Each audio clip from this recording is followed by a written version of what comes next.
Hello, good morning! July 10.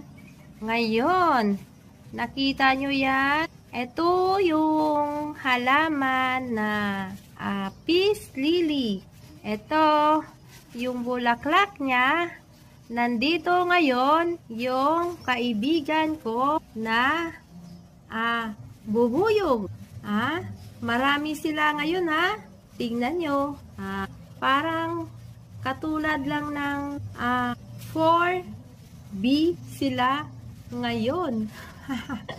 Ayan Pero yung pangalan kasi ng tawag nito, yung nicho ko 4T.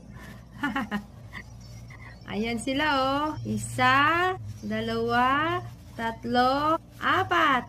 Kaya pangalanan ko silang si Time, Treasure, Testimony, ano ba? Parang kulang yata ng isa.